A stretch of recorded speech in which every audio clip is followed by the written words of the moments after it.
తాకట్లో ఉన్న మీ బంగారాన్ని విడిపించి ఆ రోజు ఆన్లైన్ రేటుకి కొంటాం. Sharma gold company.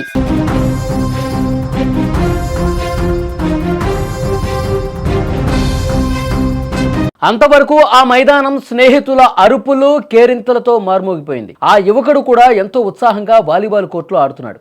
కానీ అంతలోనే ఏం జరిగిందో ఏమో, చూస్తుండగానే ఒక్కసారిగా కుప్పకూలిపోయాడు. అసలు ఏం జరిగిందో అని స్నేహితులు తేరుకునే లోపే ఆ యువకుడి ప్రాణం అనంత వాయువుల్లో కలిసిపోయింది. మృత్యువు గుండెపోటు రూపంలో వచ్చి మరో నిండు ప్రాణాన్ని బలి తీసుకుంది. అనంతపురం జిల్లా నలచెరువు మండలం కే పూలకుంటలో జరిగిన ఈ ఘటన కన్నీరు పెట్టిస్తోంది. పూలకుంట గ్రామానికి చెందిన ఖలీల్ మాబ్జాన్ దంపతుల కుమారుడు జావీద్ ఆదివారం సాయంత్రం స్నేహితులతో కలిసి వాలీబాల్ ఆడుతుండగా ఒక్కసారిగా కోర్టులో కుప్పకూలాడు. ఆసుపత్రికి తీసుకెళ్లగా అప్పటికే మరణించినట్లు డాక్టర్లు చెప్పడంతో అంతా కన్నీళ్లు పెట్టుకున్నారు. అతని మరణానికి గుండెపోటే కారణమని వైద్యులు కూడా చెప్పారు. జావీద్కు ఆటలంటే ప్రాణం. చదువు అబ్బకపోయినా 10వ తరగతి ఫెయిల్ అయ్యానని నిరాశ చెందకుండా ఒక దుకాణంలో పనిచేస్తూ తన తల్లిదండ్రులకు చేదుడు వాదుడుగా ఉంటున్నాడు. తన కష్టంతో కన్నవారికి అండగా నిలవాలని కలలుగన్నాడు. కానీ విధి మరో రకంగా తలిచింది. ఆదివారం సాయంత్రం ఆట ఆడుతూ ఉత్సాహంగా ఉన్న సమయంలో ఒక్కసారిగా కోర్టులోనే కుప్పకూలిపోయాడు. ప్రాణాలు కోల్పోయాడు. అందరూ ఈ వార్త చూసి అక్కడ స్థానికులు అందరూ కూడా చాలా బాధపడుతూ ఉన్నారు. కళ్ళ ముందే తిరుగుతూ అండగా ఉంటాడనుకున్న ఒక్కగానొక్క కొడుకు ఇలా నిర్జీవంగా పడి ఉంటుంది చూసి ఆ తల్లిదండ్రులు గుండెల విషయాలు రోధిస్తున్నారు. ఆ తండ్రి ఆవేదన, ఆ తల్లి కన్నీరు చూసి మొత్తం గ్రామం కూడా కన్నీళ్ళు పెట్టుకుంటారు.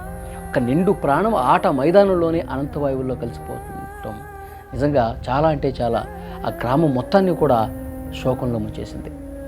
జావీద్ మరణంతో మరోసారి గుండెపోటుకు వయసుతో సంబంధం లేదని రుజువైంది.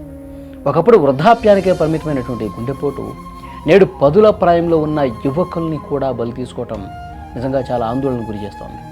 ఎలాంటి అనారోగ్య కారణాలు, లక్షణాలు లేకపోయినా సరే శారీరకంగా దృఢంగా ఉన్న వాళ్ళు కూడా ఈ విధంగా కుప్పకూలిపోవటం ఏంటి అంటూ అందరూ కూడా దీని మీద చర్చిస్తున్నారు. గుండెపోటు ఎంత ప్రమాదకరంగా మారిందో ఇలాంటి ఘటనలు రుజువు చేస్తున్నాయి. మారుతున్నటువంటి ఆహారపు అలవాట్లు, మితిమీరిన ఒత్తిడి, జన్యుపరమైన కారణాలు ఇవన్నీ కూడా నిండు ప్రాణాలు తీసేస్తూ ఉన్నాయి. యువత తరచుగా ఆరోగ్య పరీక్షలు చేయించుకోవాలని, గుండె ఆరోగ్యం పట్ల అప్రమత్తంగా ఉండాలని వైద్య నిపుణులు చెప్తానే ఉన్నారు. కండబలం, ఉరకలేసే ఉత్సాహం ఉన్న యువత కూడా ఈ విధంగా ఒక్కసారిగా కుప్పకూలిపోవటం చాలా బాధకు గురి చేస్తుంది. ఆ కుటుంబం ఆ యువకుడి మీదే ఎన్నో ఆశలు పెట్టుకున్నటువంటి ఆ కన్న కొడుకు మీద తల్లిదండ్రులు ఈ విధంగా జరగటం పట్ల చాలా బాధకు గురవుతున్నారు. వాళ్ళు కన్నీళ్లు పెట్టుకుంటూ రోధిస్తున్నారు. కుటుంబం, బంధువులు అందరూ కూడా చాలా బాధపడుతూ ఉన్నారు. వాళ్ళని ఆపటం ఎవరి తరం కావట్లా, అంత తీవ్రమైనటువంటి శోకంలో మునిగిపోయారు. అయితే ఇక్కడ ఒక విషయం మనం పర్టికులర్గా మాట్లాడుకోవాలి. గతంలో కూడా ఇలాంటి వీడియోలు మనం చూసాం. పెళ్లి వేడుకలో డ్యాన్స్ చేస్తూ ఒకళ్ళు కుప్పకూలిపోయారు. లిఫ్ట్ దగ్గర తన ఆఫీసుకు టైం అయిందని చెప్పి లిఫ్ట్ దగ్గర వేచి ఉన్నటువంటి సమయంలో ఒక్కసారిగా కుప్పకూలిపోయినటువంటి పరిస్థితి ఉంది. ఇంకొక వ్యక్తి బస్ స్టాండ్లో, ఇంకొక వ్యక్తి రైల్వే స్టేషన్లో తరచుగా తమ పనుల్లో నిమగ్నమవుతున్నటువంటి క్రమంలోనే ఆల్ ఆఫ్ సడన్ ఏమవుతుందో తెలీదు ఒక్కసారిగా కూలబడిపోతూ ఉన్నారు. కాబట్టి డాక్టర్లు కూడా పదే చెప్తా ఉన్నారు, ఈరోజు జీవనశైలిలో విపరీతమైనటువంటి మార్పులు వచ్చినాయి. జంక్ ఫుడ్ తీసుకుంటూ ఉన్నారు, శారీరక శ్రమ ఉండటం లేదు. ఇవన్నీ కారణాలే.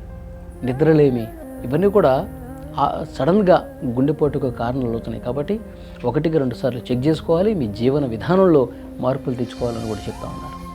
జావేద్ అనే అబ్బాయి 16 సంవత్సరాల అబ్బాయి ఈరోజు సెలవు దినం కావడంతో గ్రౌండ్లోకి పోయి వాలీబాల్ ఆడుతుండగా హఠాత్తుగా కుప్పకూలిపోయాడు. వెంటనే వారి తల్లిదండ్రులు లేరు, కూలి పనులు, నాలుగు పనులు చేసుకుని వాళ్ళు జీవనం సాగిస్తున్నారు. వెంటనే కదిరి తీసుకుని మార్గ మధ్యంలో చనిపోయాడు. వాళ్ళ తల్లిదండ్రులు కూలి పనులు చేసుకుని జీవనం సాగి, అతనికి వచ్చి ఇద్దరు కూతుర్లు, కుమారుడు. ఈ అబ్బాయి ఇద్దరికి ఏమైనా గవర్నమెంట్ తరఫున సహాయ సహకారాలు అందించాలని కోరుకుంటూ ఇట్లా గ్రామ ప్రజల తరఫున కోరుకుంటున్నాం. జావేద్ అనే అబ్బాయి